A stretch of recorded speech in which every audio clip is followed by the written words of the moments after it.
Olá, queridas irmãs, queridos irmãos, o programa O Espírito da Letra começa agora com mais um capítulo do livro Nosso Lar. Esta é a finalidade do programa, analisar a obra de André Luiz, o livro Nosso Lar. E ele é muito rico, com a leitura atenta. Nós vamos retirando estes ensinamentos que às vezes a pressa não nos permite. E você, já arrumou seu cantinho de leitura? Já foi procurar o seu livro Nosso Lar?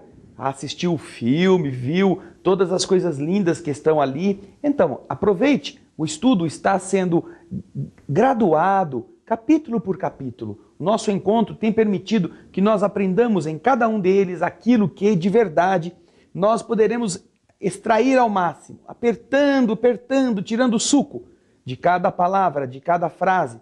Então, o capítulo de hoje é o capítulo 33. Você vai ver curiosas observações. André Luiz tinha ido com a Narcisa ver aquela região onde a vampira, lembra da vampira? O sucesso de todos os nossos capítulos. O povo adora coisa de vampiro, crepúsculo, lua nova, essas coisas que agora parece que está na moda, não é? André Luiz tem um capítulo falando sobre o vampiro que foi o mais, até agora na nossa contagem, o mais requisitado. Mas André, então, ao ir até os campos de cultura, viu aquela grande cancela, aquele local que impedia o acesso fácil de qualquer pessoa de fora. Agora, eles voltaram para o interior, mas André Luiz estava trabalhando e pouco antes da meia-noite, Narcisa permitiu que ele fosse ao grande portão das câmaras. Por quê?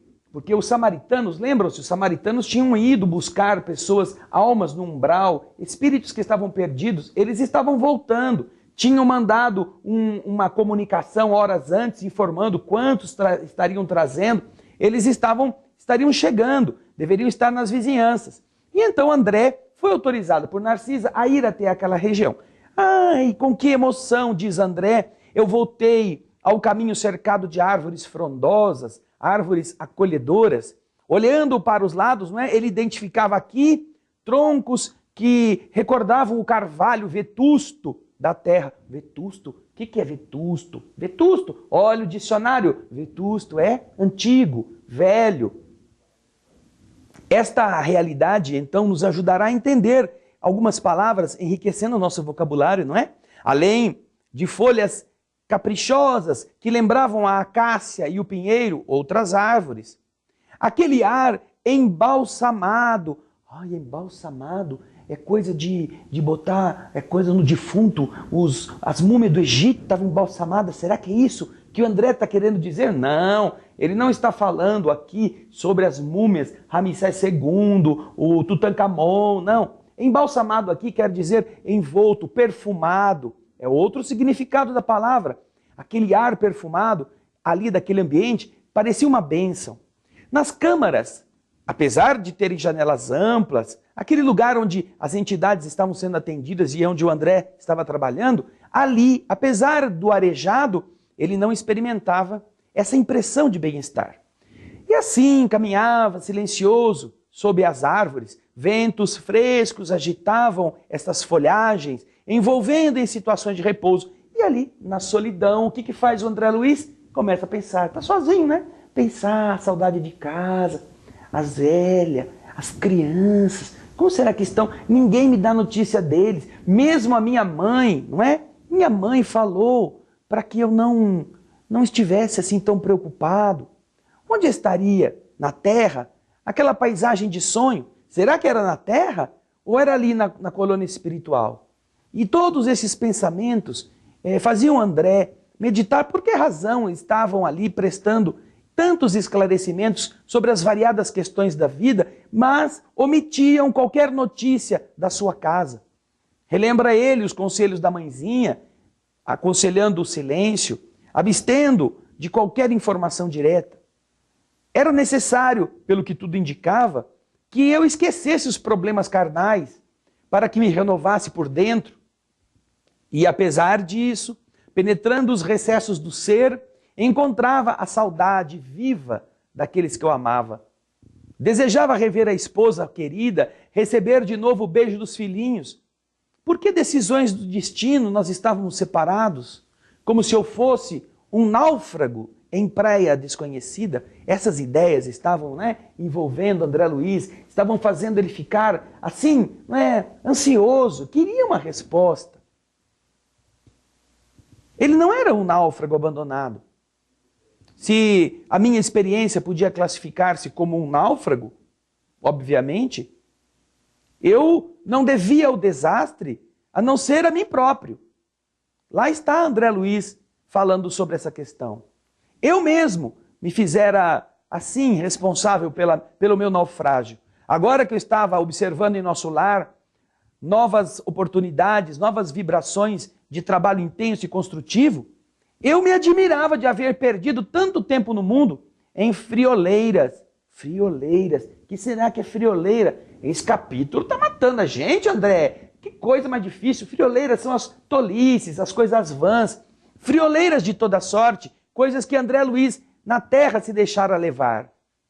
Em verdade, eu muito amara a minha companheira de lutas e, sem dúvida, dava aos filhinhos ternuras incessantes, mas se eu examinasse desapaixonadamente minha situação de esposo e de pai, diz o André, reconhecia que nada criara de sólido, de consistente, de útil no espírito dos meus familiares.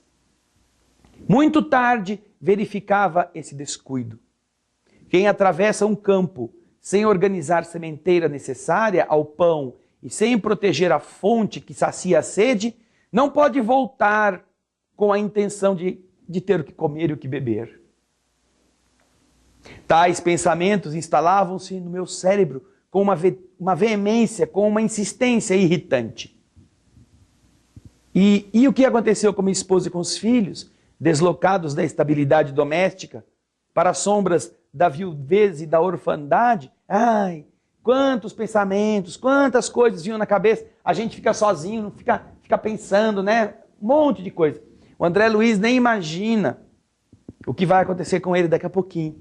E você também, se quiser ver, e eu acho que você devia ver, você não sai daí, volte no próximo bloco, que você vai ver como o André Luiz se surpreende com outras coisas. Muito interessantes. Fique conosco.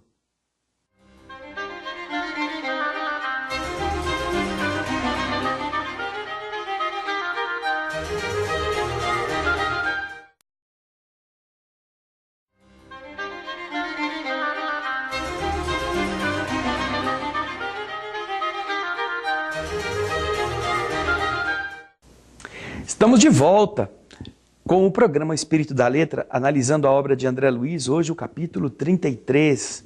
Curiosas observações, não é?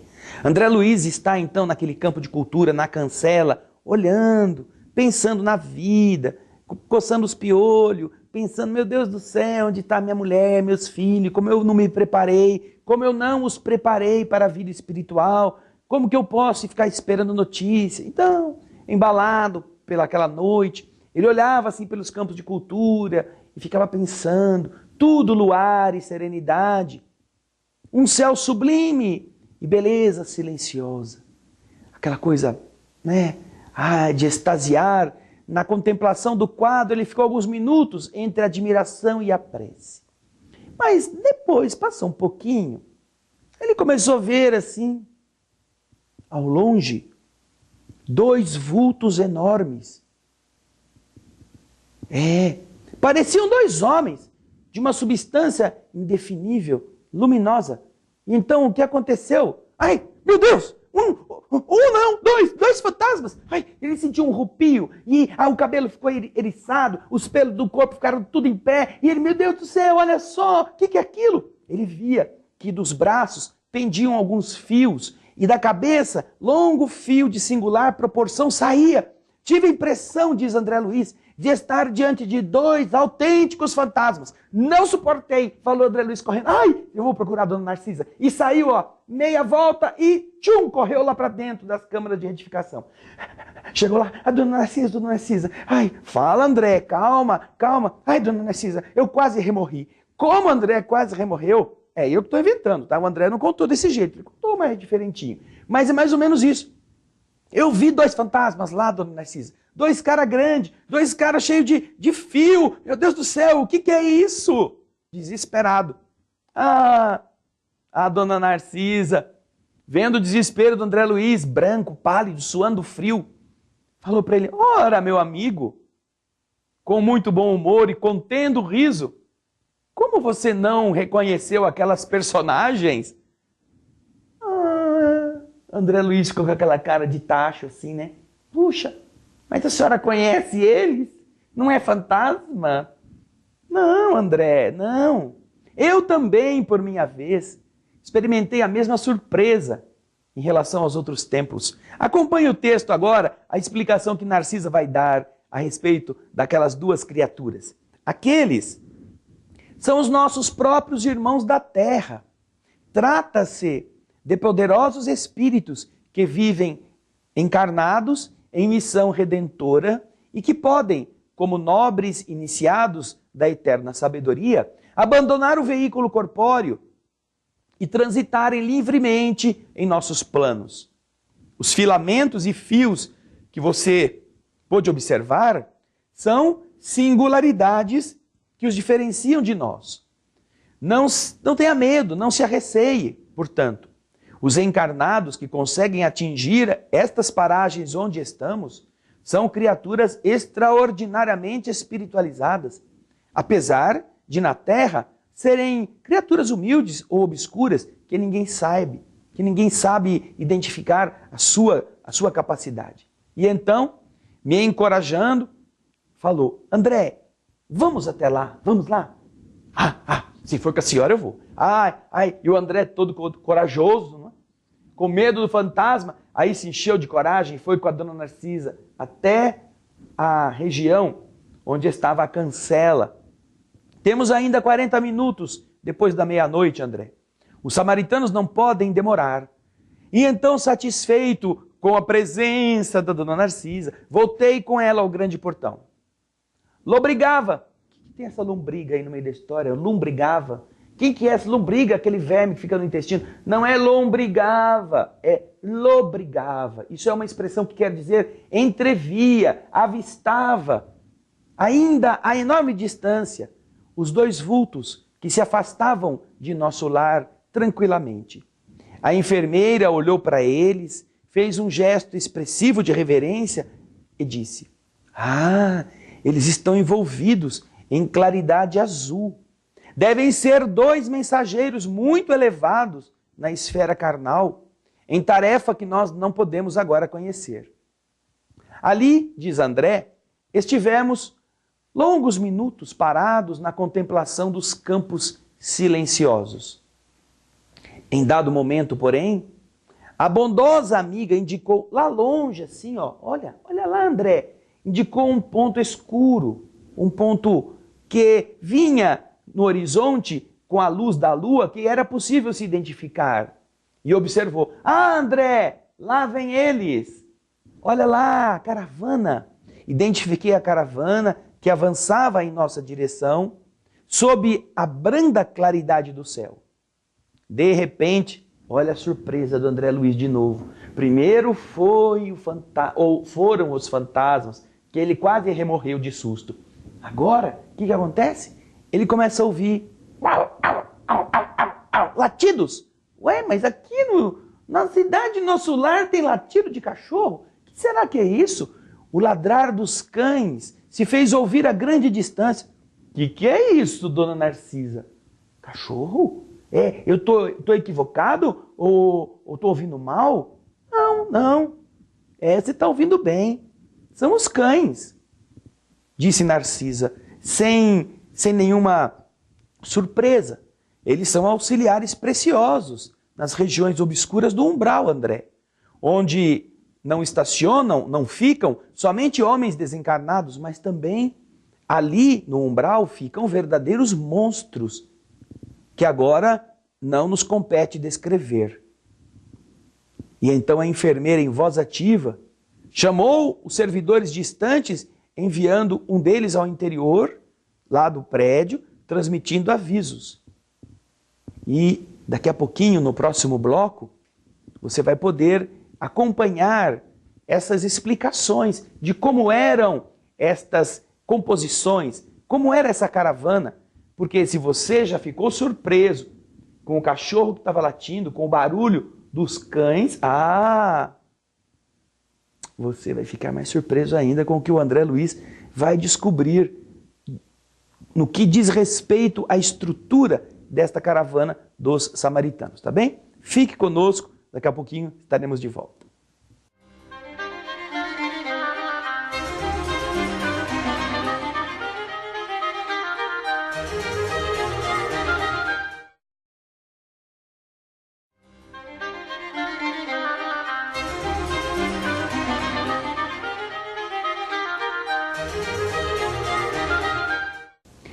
Estamos voltando com o estudo do livro Nosso Lar, no programa O Espírito da Letra. O capítulo é o capítulo 33º. Nós estamos tratando da chegada da caravana que veio com os samaritanos da região umbralina. Nas curiosas observações que André Luiz está fazendo, nós já vimos que ele descobriu 2 fantasmas. E você vai ver que vai ter um monte de gente que vai procurar esse capítulo no Espírito da Letra só porque vai ter essa história de fantasma. Você já viu que agora tinha cachorro. Cachorro também. André Luiz está ouvindo latido de cães. E Narciso explica para ele, isso é normal. Agora vai ter continuidade a avalanche de informações que André Luiz nem imaginava. Então, acompanhe o texto. Fixei atentamente o grupo estranho que se aproximava devagarzinho. 6 grandes carros em formato de diligência. Diligência é aquele veículo que no Velho Oeste você deve se recordar, aqueles filmes em que aquelas duplas de cavalos estavam amarradas a parecia uma caixa de sapato com 4 rodas, lembra? Uma caixona assim, e as pessoas iam dentro, uma espécie de carruagem rural. Tinham os que tomavam conta dos cavalos sentados da frente, e os índios sempre assaltavam essas carruagens, os ladrões. Então, aquilo eles chamavam de diligências. Então, o veículo que vinha vindo pareciam com essas diligências. Eles vinham precedidos de matilhas de cães alegres e bulhentos. Bulhentos aqui não é cão cheio de bolha, não é bolhento. Bulhento é barulhento, fazendo muito latido, muita algazarra. E eram tirados estes carros. Mas vai tirar o quê? Os caras estão lá dentro, tem que chegar primeiro, como é que vai tirar? Não, tirados aqui é a expressão que quer dizer puxados. Eles eram puxados por animais que mesmo de longe pareciam a André Luiz muito com os muares terrestres. E muar é aquele animal que na terra é descendente da mula, ou do cruzamento, não é? De dois seres lá, o cavalo com o burro, a mula, a égua com o burro, não é? Dá a mula. Então essa mula, que para nós é um animal muito forte, muito resistente, era muito parecida com os muares que estavam puxando as diligências. Agora, diz André, a nota mais interessante era os grandes bandos de aves de corpo volumoso que voavam a curta distância acima dos carros, produzindo ruídos singulares. E então, surpreso com tantas novidades, dirigi-me a Narcisa, perguntei: dona Narcisa, cadê o aeróbus? Eu fui lá no campo das águas, no bosque das águas, o Lísias me levou, nós fomos de aeróbus, um veículo lindo, fácil de guiar, a gente estava lá, parecia uma nave espacial, com ar-condicionado, música. Por que não vai de aeróbus lá pro umbral? Olha só, o André já está raciocinando. Não seria possível utilizá-lo lá? E então, dizendo-me que não, perguntei o porquê. E, atenciosa como sempre, Narcisa explicou: ora, André, é uma questão de densidade de matéria. Pode você figurar um exemplo com a água e o ar. O avião que corta a atmosfera do planeta não pode fazer o mesmo no seio da massa equórea, na massa marítima, do mar, do oceano. Poderíamos construir determinadas máquinas parecidas com o submarino, mas, por espírito de compaixão pelos que sofrem, os núcleos espirituais superiores preferem aplicar aparelhos de transição. Aparelhos mais simples, que não assustem. Já pensou, você está no umbral e de repente chega um negócio, parece uma nave espacial, e para ali? Ah, todo mundo corre para dentro das cavernas, todo mundo se furna de novo, de medo. Então, se chega lá, animais, diligências, carroças, carroções, isto não assusta. Isso é mais fácil de estar no nível do entendimento das entidades primitivas ou pouco esclarecidas que estão na região umbralina. Então, além disso, disse Narcisa, em muitos casos, não se pode abrir mão da colaboração dos animais. Mas como? Ora, os cães facilitam o trabalho. Os muares suportam a carga com paciência e fornecem calor nas zonas onde isso é necessário. E aquelas aves, disse, aquelas lá, sabe aquelas que você viu, estavam fazendo ruído? Elas são importantes, porque nós, que as chamamos de ibis viajores, as temos como excelentes auxiliares dos samaritanos, porque elas devoram as formas mentais odiosas e perversas, entrando em luta franca com as trevas umbralinas. E agora a caravana estava mais próxima, e fixou-me com bondosa atenção Narcisa, dizendo, agora André, o momento não permite que a gente fique dando mais informações. Você vai poder colher valiosas informações sobre os animais, não aqui no Ministério da Regeneração, mas lá no Ministério do Esclarecimento, onde ficam os parques de estudo e experimentação. E então Narcisa saiu distribuindo ordem de serviço aqui e lá, preparando-se para receber os novos doentes do Espírito. Puxa, curiosas observações, não? Olha só quanta coisa. Fantasmas, que não são fantasmas, são encarnados que saem do corpo durante o sono. Cachorros, diligências, mulas, aves, todos com funções específicas na tarefa de buscar levar o auxílio aos que estão mais distantes. O amparo que Deus Senhor em produzir em favor dos filhos amados, não importa em que estejam, em que lugar, como estejam, lá estará sempre a mão divina, usando de todos os recursos para resgatar as pessoas. E olha, só neste capítulo em que André Luiz descobre tanta coisa que ele não sabia, a gente já tem ideia de quanta coisa a gente não sabe. Na verdade, mesmo com tudo que os espíritos estão ensinando, nós não sabemos nem talvez 0,1% do que é o mundo espiritual. E já pensou quem vai para lá sem conhecer nem isto? Vai dar em piores situações. Agora, o capítulo que vem depois é muito interessante, o capítulo 34, com aqueles que acabaram de chegar do umbral. Vai lendo em casa. No próximo programa vamos falar dele. Obrigado pelo seu carinho, obrigado pela sua companhia. E olha, semana que vem, o capítulo 34 é o nosso convite a você. Esteja conosco. Muito obrigado e muita paz.